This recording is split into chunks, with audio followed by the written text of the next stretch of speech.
Waalaikumsalam warahmatullahi Waalaikumsalam. wabarakatuh. Oke, terima kasih karena sudah bersedia hadir di dalam room ini. Meskipun pembelajaran daring, harapannya tidak menyurutkan semangat kita untuk kuliah, terutama yang pertama ini kita kuliah pengelolaan pembelajaran, yang mana kemarin kita sudah membahas banyak terkait tentang strategi dan teknik pembelajaran. Kemarin banyak ya, dan juga sudah saya berikan salah satu bukunya Arens. Di situ ada model pembelajaran. Dan kemarin kan sempat ada apa namanya, bahwasannya kooperatif itu dikatakan strategi, terus ada tim Perser dan seterusnya. Terus kemudian saya berikan arahan ada dari bukunya Arens, model pembelajaran kooperatif dan teman-temannya. Itu sehingga harapannya ke depan itu bisa, kalau kita baca artikel, baca apapun itu, harapannya lebih apa ya, lebih memperhatikan lagi seperti itu, terutama apakah memang benar-benar valid untuk sumbernya.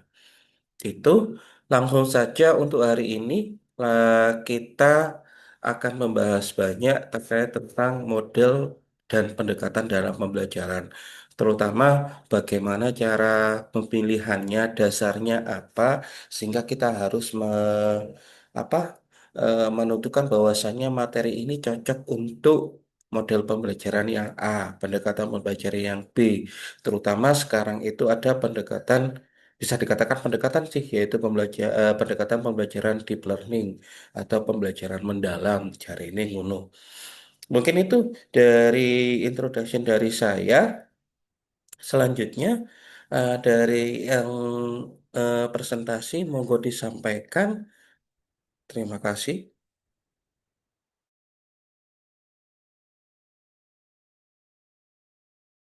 Izin share screen. Iya, monggo.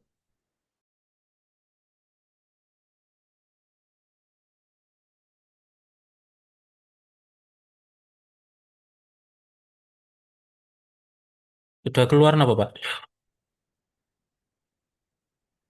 Iya, sudah, silakan.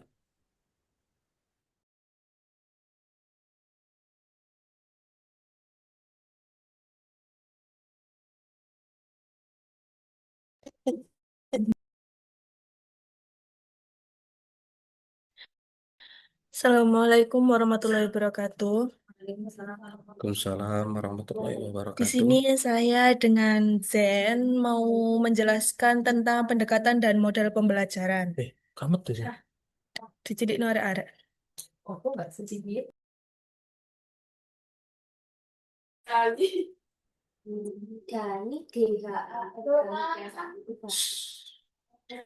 Hakikat pendekatan pembelajaran.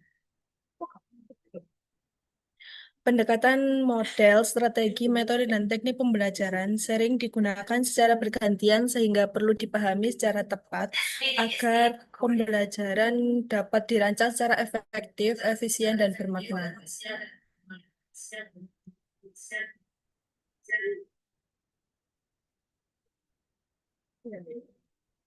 Pendekatan pembelajaran sendiri merupakan sudut pandang atau landasan filosofis dan teoritis guru dalam mengelola pembelajaran yang menjadi dasar dalam menentukan strategi, metode, dan teknik dari perencanaan hingga evaluasi. Selain itu, terdapat berbagai pendekatan seperti saintifik, konstekstual atau CTL, Iya. konstruktivisme, humanistik, dan berbasis kompetensi yang memiliki karakteristik dan implikasi berbeda dalam pembelajaran.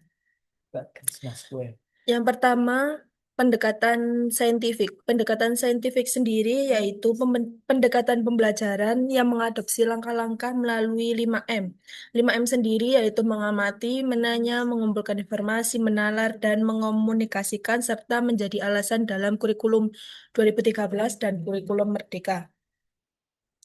Dengan demikian, pembelajaran tidak hanya fokus pada pengetahuan, tetapi juga mengembangkan keterampilan berpikir kritis, kreatif, kolaboratif, dan komunikatif. Yang kedua, pendekatan konstekstual atau CTM. Pendekatan ini merupakan Pendekatan pembelajaran yang mengaitkan materi dengan situasi dunia nyata sehingga peserta didik dapat menemukan makna dari apa yang dipelajari dengan menghubungkannya dengan pengalaman, pengetahuan, dan lingkungan sehari-hari. Melalui pendekatan ini tuh pembelajaran bisa lebih bermakna dan relevan. Dan CTL sendiri itu memiliki 7 komponen yang utama, yaitu yang pertama konstruktivisme, penemuan, bertanya, masyarakat belajar, pemodelan, refleksi, dan penilaian autentik yang saling berkaitan dalam menciptakan pengalaman belajar yang bermakna. Yang ketiga, pendekatan konstruktivisme. Pendekatan ini didasarkan pada pandangan bahwa pengetahuan dibangun secara aktif oleh peserta didik melalui pengalaman dan interaksi dengan lingkungan, bukan diterima secara pasif. Implikasi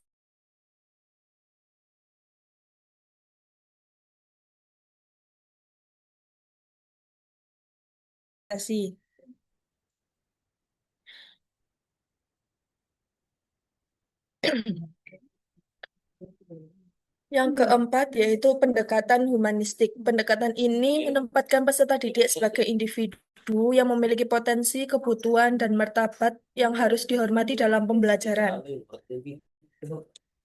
Pembelajaran yang efektif bersifat student-centered, di mana guru itu berperan sebagai fasilitator, sedangkan siswanya itu hanya sebagai pendengarnya.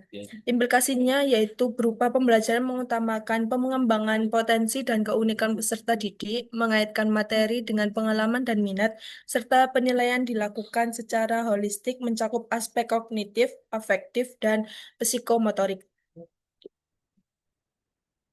Pengertian dan karakteristik model pembelajaran.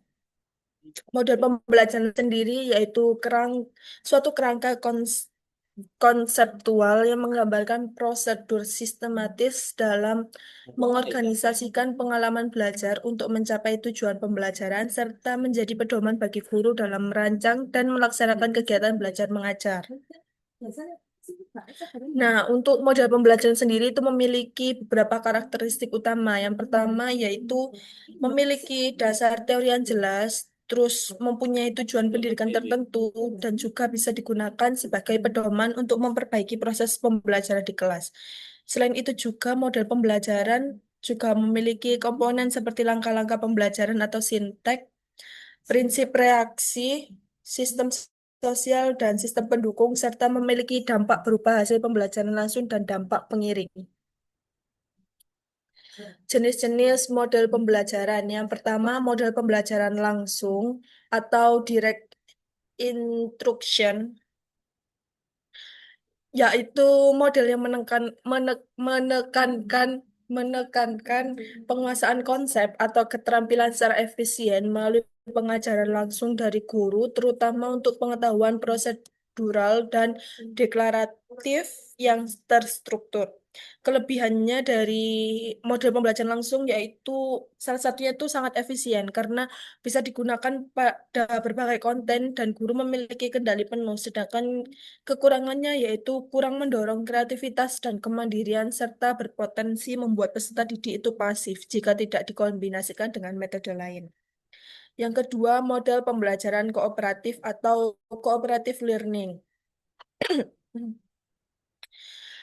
Yaitu model yang mengorganisasikan peserta didik dalam kelompok kecil untuk bekerja sama mencapai tujuan pembelajaran, di mana keberhasilan individu itu bergantung pada keberhasilan kelompok.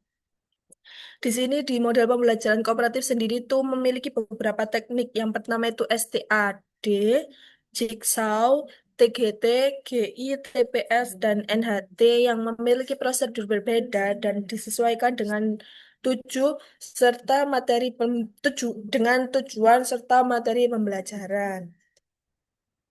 Yang ketiga, model pembelajaran berbasis masalah atau problem-based learning, yaitu pembelajaran yang menggunakan masalah. Jadi, peserta didik itu mengidentifikasi masalah, lalu mengumpulkannya dan mengembangkannya.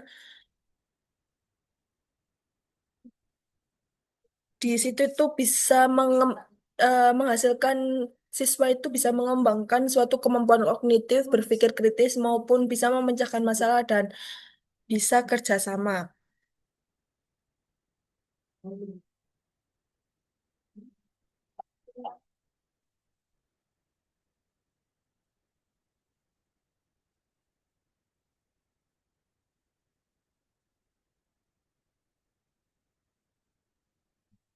Selanjutnya ada jenis-jenis model pembelajaran.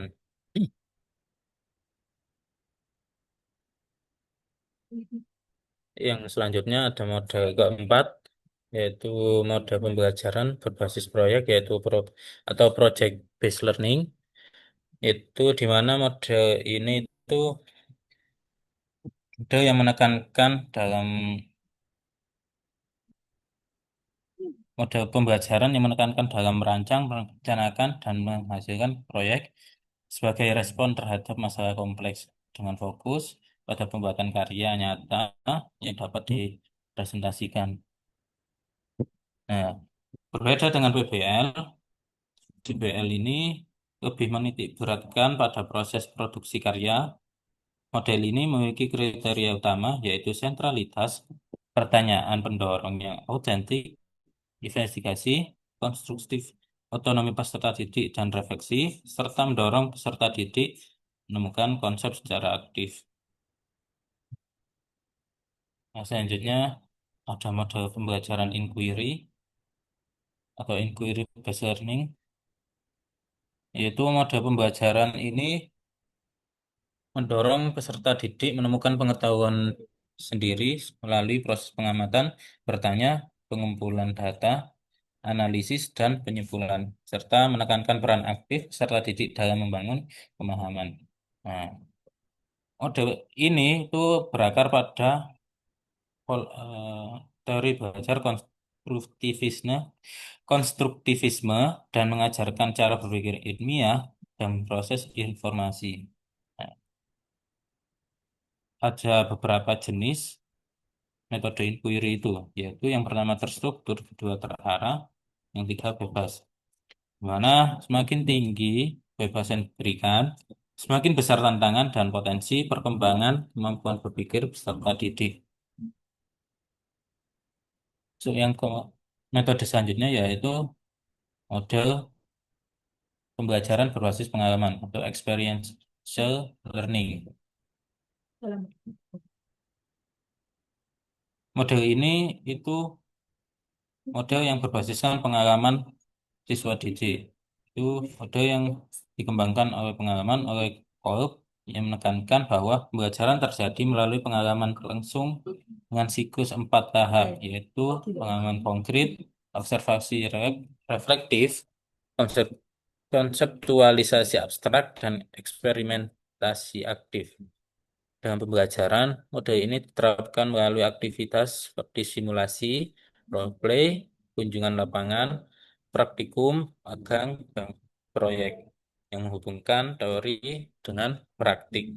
Nah, kelebihannya itu adalah mampu mengembangkan pemahaman yang mendalam dan lebih bertahan lama atau lebih jangka panjang. Nah, dasar pemilihan pendekatan dan model pembelajaran itu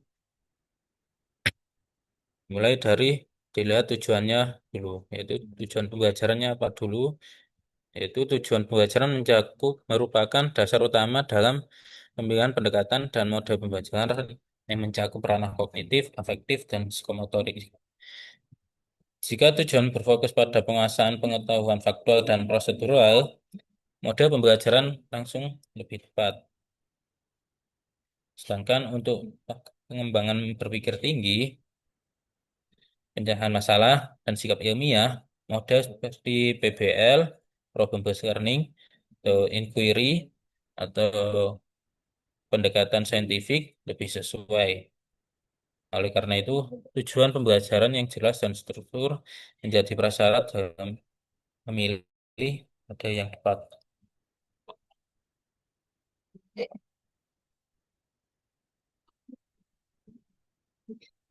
Eh, Kemudian dasar pemilihan yang kedua adalah karakteristik materi pelajaran.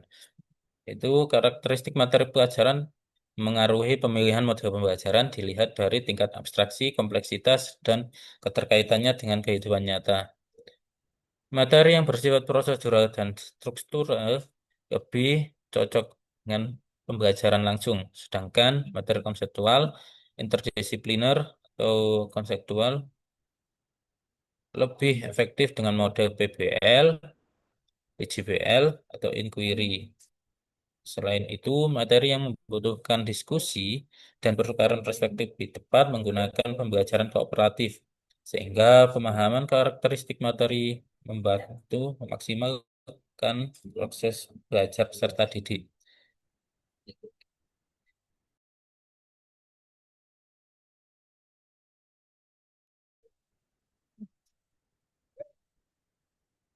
Dasar pemilihan yang ketiga itu ada pada karakteristik peserta didik. Tanpa melihat keadaan di kelasnya, kita juga belum bisa menentukan model mana yang tepat. Karakteristik peserta didik menjadi pertimbangan utama dalam pemilihan model pembelajaran, meliputi usia, perkembangan kognitif, gaya belajar, minat, kemampuan awal, serta latar belakang sosial dan budayanya. Nah, pembelajaran perlu disesuaikan dengan Zone of Proximal Development atau disingkat ZPD agar tidak terlalu mudah maupun terlalu sulit bagi peserta didik. Oleh karena itu, guru perlu memilih model yang dapat mengakomodasi perbedaan kemampuan, misalnya dengan mengombinasikan pembelajaran langsung dan kooperatif seperti eh, TCL.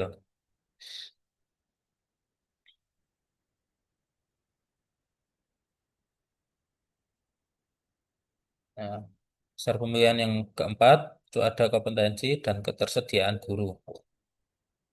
Keberhasilan model pembelajaran bergantung pada kompetensi dan kesiapan guru dalam mengimplementasikannya.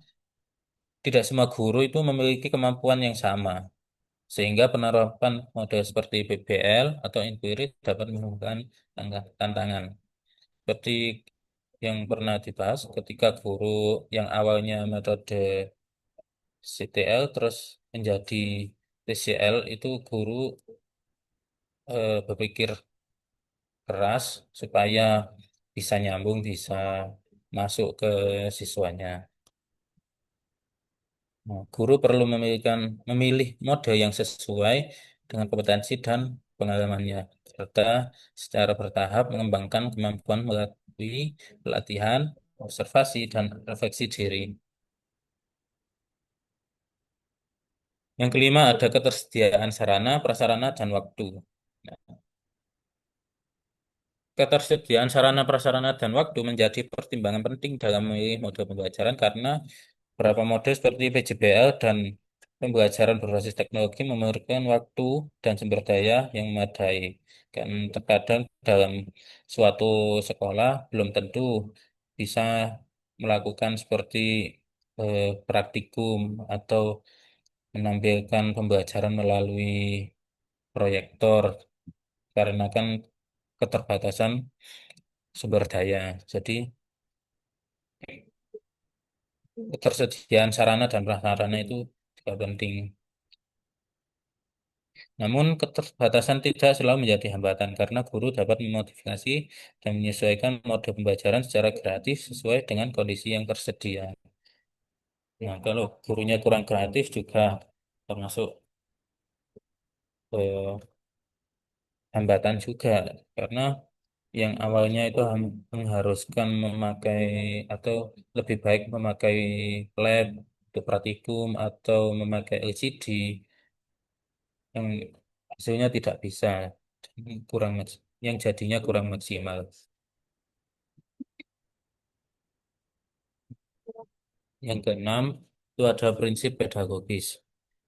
Pemilihan model pembelajaran harus memperhatikan prinsip-prinsip pedagogis seperti keterlibatan aktif, pelajaran bermakna, kesesuaian perkembangan, respon terhadap keragaman, dan keterkaitan pengetahuan baru dengan pengetahuan sebelumnya.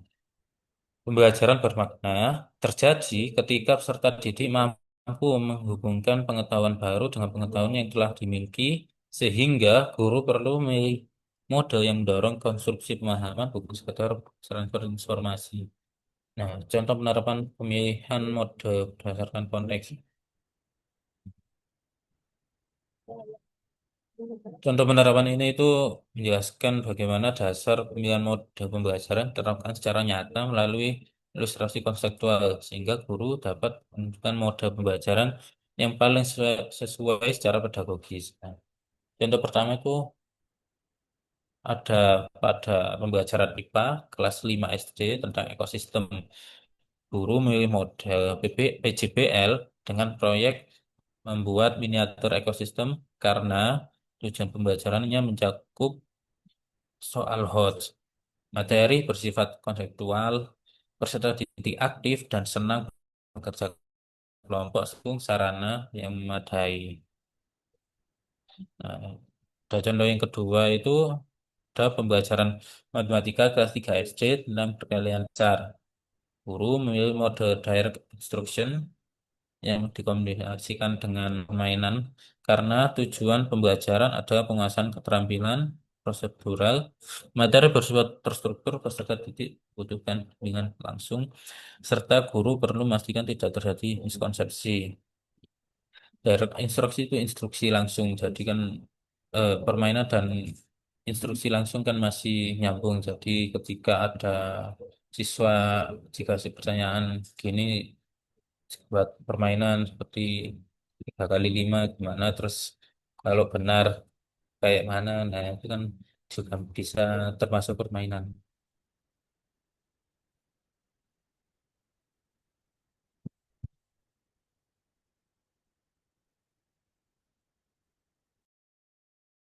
Gini.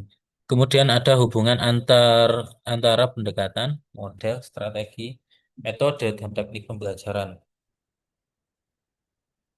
Pendekatan, model, strategi, metode, dan teknik pembelajaran memiliki hubungan hierarkis di mana pendekatan sebagai landasan filosofis berada di tingkat tertinggi, diikuti model, strategi, metode, dan teknik sebagai bentuk operasional paling konkret. Pendekatan menjadi dasar pemilihan model, model dijabarkan ke dalam strategi, strategi diwujudkan melalui metode, dan metode diterapkan dengan teknik pembelajaran. Sebagai ilustrasi, pendekatan konstruktivisme dapat menggunakan model inquiry, strategi penemuan terbimbing, metode eksperimen dan diskusi, serta teknik bertanya, Sokratik, dan debriefing.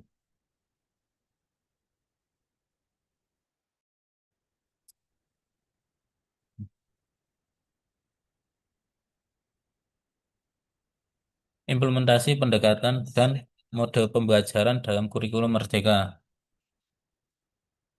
Kurikulum Merdeka yang diterapkan sejak 2022 memberikan keleluasaan bagi guru untuk memilih dan mengkreasikan pendekatan serta model pembelajaran sesuai kebutuhan dan karakteristik peserta didik.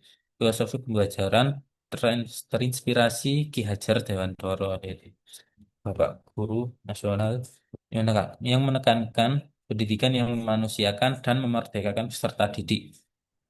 Guru didorong menerapkan pembelajaran diferensiasi melalui konten, proses, produk, dan lingkungan belajar sehingga menguasai berbagai pendekatan dan mode pembelajaran jadi penting.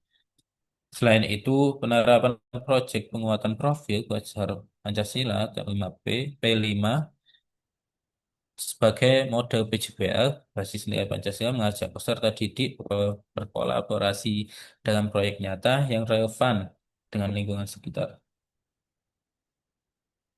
Kurikulum mendorong model pembelajaran inovatif yang berpusat pada peserta didik.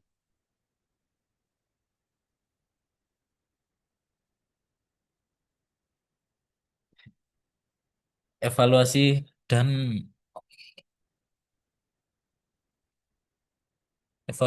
refleksi dalam pemilihan metode pembelajaran. Pemilihan pendekatan dan model pembelajaran merupakan proses yang dinamis, yang berkelanjutan sehingga harus selalu dievaluasi dan direfleksikan berdasarkan pengalaman di kelas. Guru yang reflektif menilai efektivitas model melalui analisis yang hasil belajar, observasi proses pembelajaran, umpan balik serta didik, serta diskusi dengan rekan sejawat. Data tersebut digunakan untuk refleksi dan perbaikan pembelajaran sehingga guru mengembangkan keahlian dalam memilih dan menerapkan model sesuai konteks dan kebutuhan peserta didik. Nah, pendekatan penelitian tindakan kelas atau PTK dimanfaatkan untuk meneliti efektivitas model, mengidentifikasi masalah, merancang solusi, melaksanakan tindakan, mengamati hasil, dan merefleksikan proses secara kritis guna meningkatkan kualitas pembelajaran dan pengetahuan profesional guru.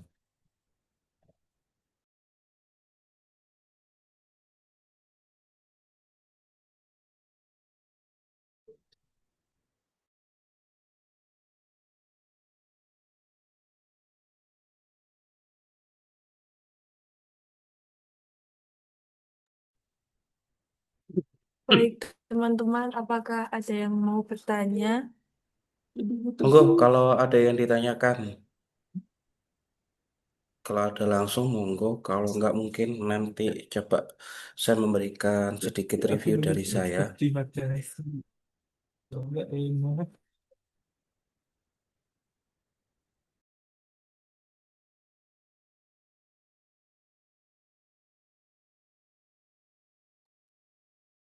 Pokok dari teman-temannya.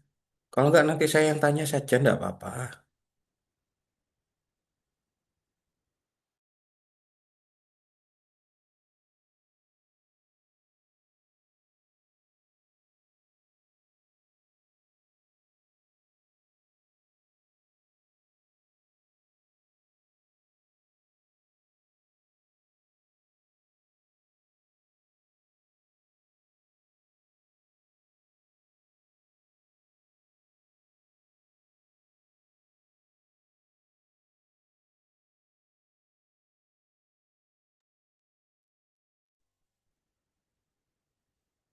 Oke, saya review dulu.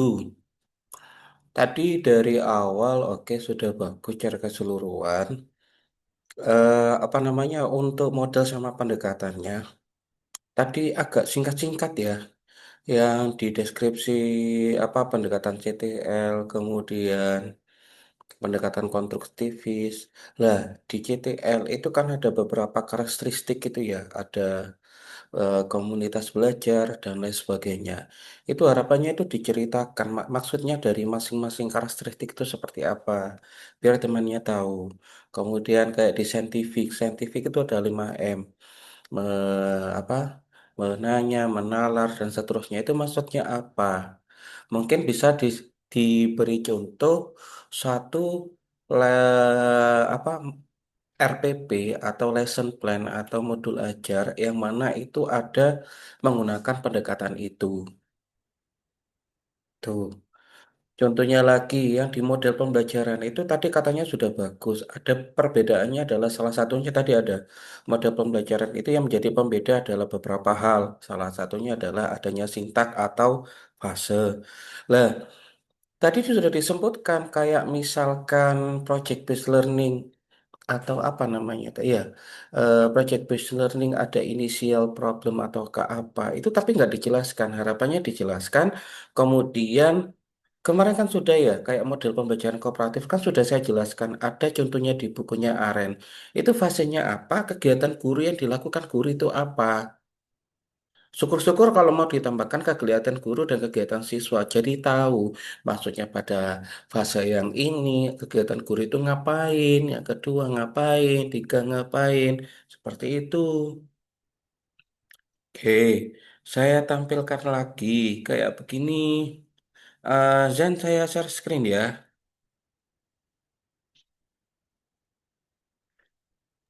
Ya, saya matikan Tuh, dulu, Pak. iya, harapan saya itu. Jadi teman-teman itu nggak hanya mengira-ngira, terus apa namanya? Model pembelajaran itu kayak apa? Syukur-syukur nanti bisa ditambahkan modul ajar atau apa ya langkah dari pembelajaran itu yang menggunakan itu satu saja yang bagus, nggak apa-apa. Memang banyak ya. Jadi kalau dibahas itu ya banyak memang, tapi bisa ambil satu saja. Kasih contohnya. Ntar.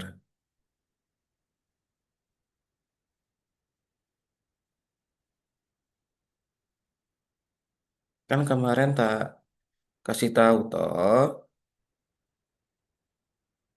kayak problem base. Tadi ada problem base, ada sintaknya. Tapi sintaknya itu cuma dalam bentuk ini. Apa yang disampaikan itu cuma paragraf dan tidak ada kegiatan guru, kegiatan siswa itu ngapain, itu nggak ada. Padahal di sini itu ada, kan tinggal translate kan torek, ditranslate, dipahami. Bentar, saya lupa. Ini ada, misalkan problem base 394.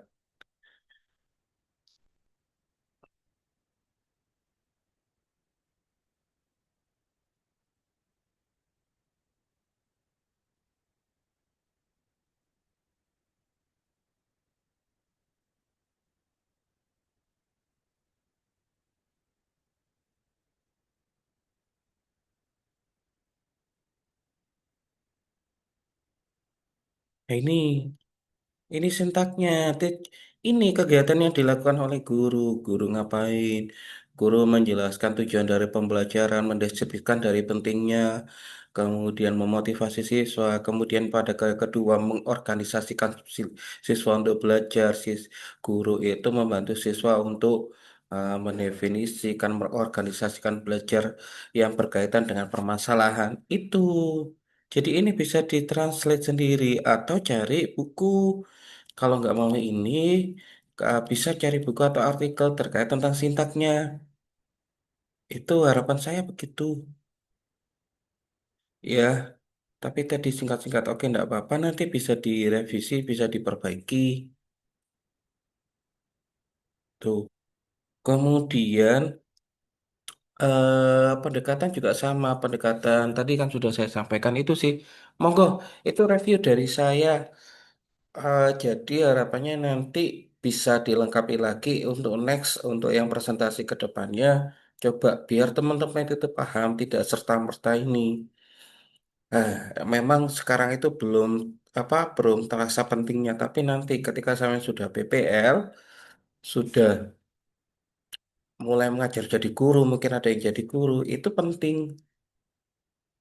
Memang yang seringkali digunakan oleh guru adalah model pembelajaran langsung, direct interaction, yang tadi itu sudah disampaikan. Kenapa? Benar nggak sih direct interaction itu kayak apa? Sintak-sintaknya kayak maksudnya sintaknya atau fase-fasenya, langkah-langkahnya seperti apa?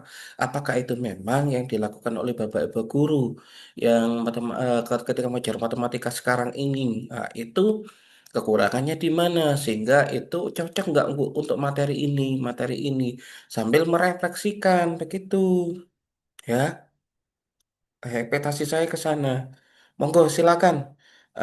Ada yang ditanyakan? Kalau nggak ada yang ditanyakan, nanti saya bertanya untuk semuanya. Silakan. Habis ini kita ganti ke link berikutnya ya.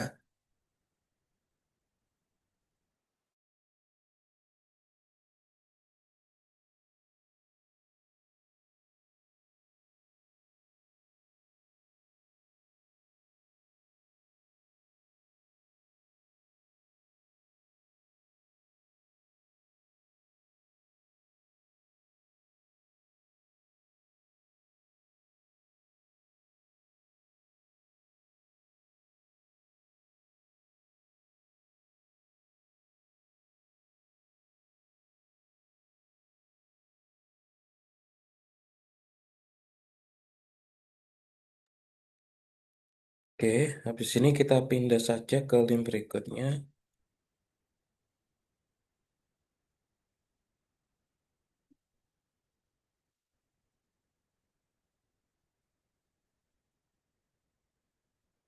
Enggak ada yang tanyakan, monggo saling dipikir.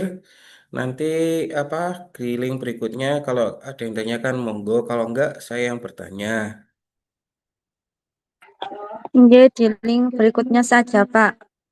Oke, siap. Bentar kita tunggu ini mau selesai.